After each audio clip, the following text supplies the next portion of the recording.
Europe 1. Les enfants d'Europe 1. Bonjour Lord d'Autriche. Bonjour à tous. Revenons sur le 27 avril 1969. Le général de Gaulle démissionnait de son poste de président de la République. Il venait quelques heures plus tôt de soumettre les Français à un référendum. Oui, ce référendum demande aux Français de trancher pour ou contre la création de régions et pour ou contre la rénovation du Sénat. Mais ça ne les passionne pas vraiment. Le véritable enjeu est ailleurs. Est-ce qu'on garde de Gaulle ou est-ce qu'on le renvoie ? Le général de Gaulle met son avenir en jeu. Curieuse façon d'utiliser le référendum, analyse-t-on alors sur Europe 1. Le général de Gaulle a consciemment et volontairement donné à ce qui apparaissait d'abord comme un référendum la plupart des caractères d'un plébiscite. 23 millions de Français participent à ce référendum et il est rejeté par 52% des votants. Dans la nuit du 27 au 28 avril 69, le général de Gaulle, dont le mandat n'expire que dans 4 ans, annonce qu'il cesse d'exercer ses fonctions présidentielles et il se retranche dans sa maison de Colombey les Deux Églises. Pour l'heure, il refuse même tout contact avec l'extérieur.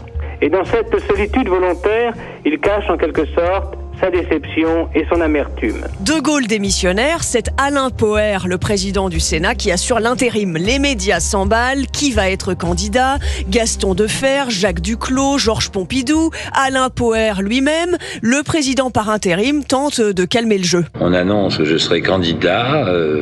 J'en suis le premier informé. Pour ma part, c'est pas comme ça que ça se passe. Ce n'est pas un combat de boxe, une élection. Et le général de Gaulle, lui, va se ressourcer avec son épouse sur la terre de ses ancêtres en Irlande. C'est une sorte d'instinct qui m'a porté vers l'Irlande.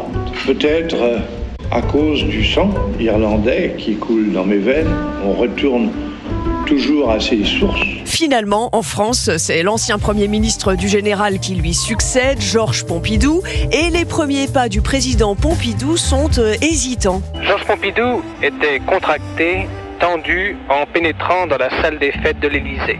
La démarche mécanique, le président Pompidou était tenaillé par le trac. Et puis Pompidou, qui avait les doigts recroquevillés, s'est détendu, ses gestes sont devenus moins heurtés, il a esquissé un sourire, serré des mains, avec en plus ce petit quelque chose dans l'allure qui différencie le président de la République du Premier ministre.